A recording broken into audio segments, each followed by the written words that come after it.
The Book of Job is a series of dialogues that explore the problem of suffering.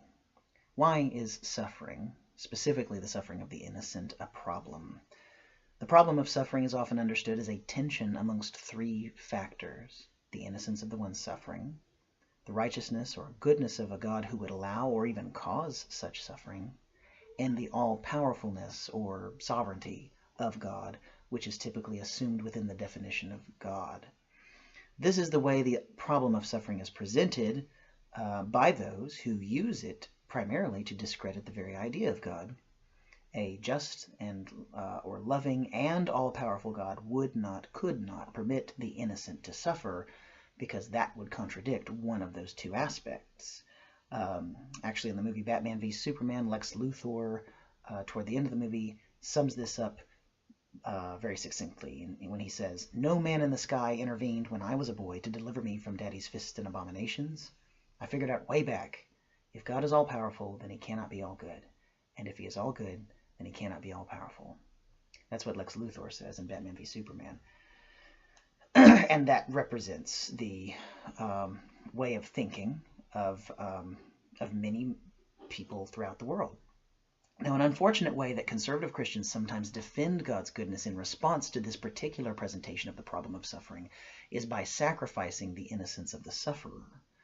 No human is innocent, they might say, so we all deserve to suffer, even in the worst possible way, and even the least guilty among us, the unborn and the newly born, because of inherited guilt. On the other hand, some Christians, uncomfortable with the doctrine of inherited guilt, and perhaps with biblical justification, being uncomfortable with that, but also desirous to defend the righteousness and goodness of God, sacrifice the sovereignty of God. God really wishes he could protect us from suffering, but he cannot for some reason.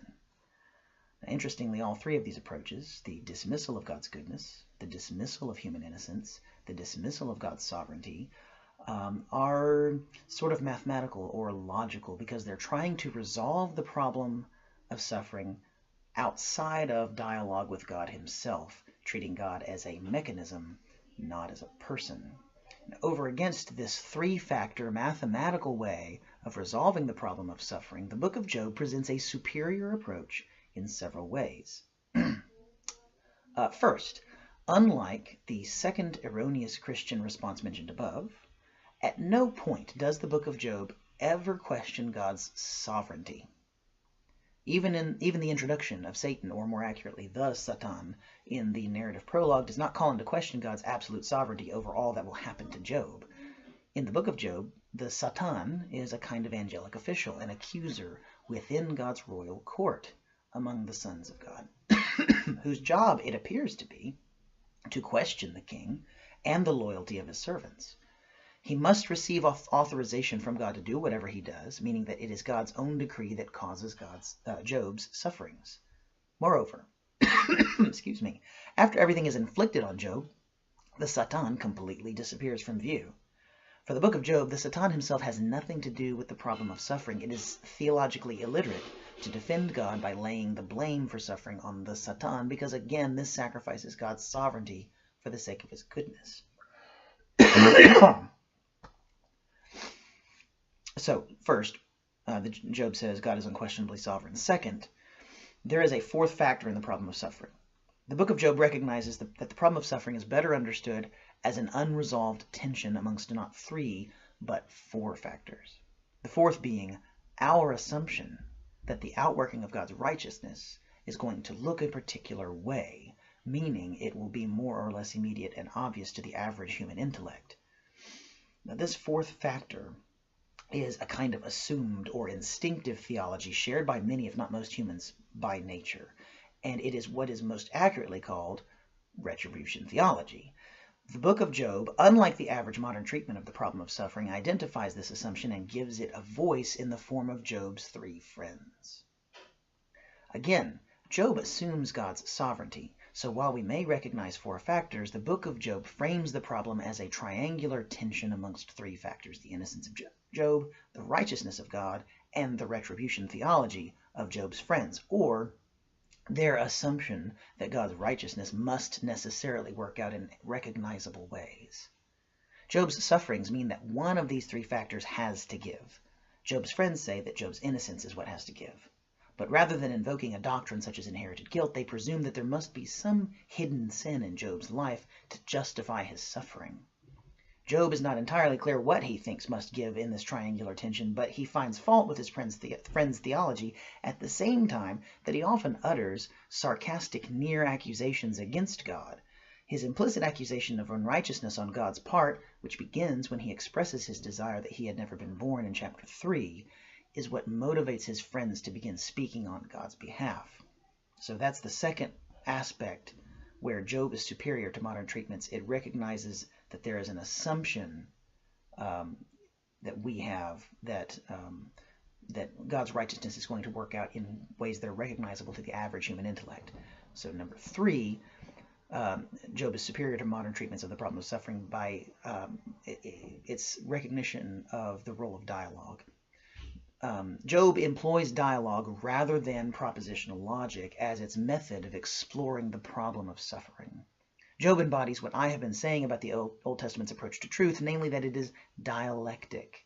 Neither Job nor his friends are entirely right, nor are they entirely wrong, though Job is more right or less wrong than his friends are. The reason Job is more in the right is very important, and I think it is connected to something that happens only in some of Job's speeches, and never in the friends' speeches, nor even in Elihu's speeches. Job addresses God directly. In each of Job's speeches from the first series, Job concludes his speech with a section addressed to God in the second person. You can see it at Job 6:21 through 7:21, Job 10:2 through 22, and Job 13:20 through 14:22. In all of those, he actually turns his address directly to God rather than talking about God. He also speaks directly to God in a short portion of his concluding statement in chapter 30, verses 20 through 23. Even more importantly, this occasional shift to addressing God in the second person reflects an overall Godward trajectory in Job's speeches. Even as he is speaking accusingly, sarcastically, bitingly towards God, he is still addressing himself to God. This is why it is so appropriate, even inescapable, that the climax of the book of Job is a dialogue between God and himself. And it is a dialogue, even though God is the one doing most of the talking. In contrast with Job, Job's friends never address God. They speak hypothetically of God himself answering Job, as when Zophar says in 11:5 through 6, "But oh, that God would speak and open his lips to you, and that he would tell you the secret of wisdom, for wisdom is many-sided. Know then that God exacts of you less than your guilt deserves." Now, this is an excellent example of the way Job's friends say things that sound correct and pious, but that are said in a context that makes them somehow false. Zophar's wish that God would speak seems to imply that he does not actually believe that God will speak to Job, and that it is impertinent for Job to demand God answer him, and that Job is lucky God doesn't just zap him to ash right now. Who are you, Job, to question God? In this way, Job's friends profess to defend God, but strategically keep God out of the conversation. Their theology creates a nice, neat picture of a world where everything functions in an intelligible and reliable way. The irony of the retribution theology, which aims to uphold God's righteousness and sovereignty at the expense of their friend's reputation, is that it actually treats God as a gear in a closed system and so sacrifices God's real sovereignty, meaning his right to act in a way that they cannot predict or understand.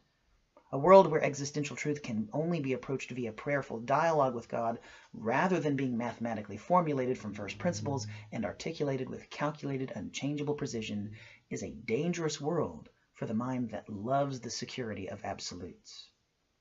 But for Job, his sufferings have shattered any possibility of the kind of neat and tidy theological world that his friends insistently hang on to.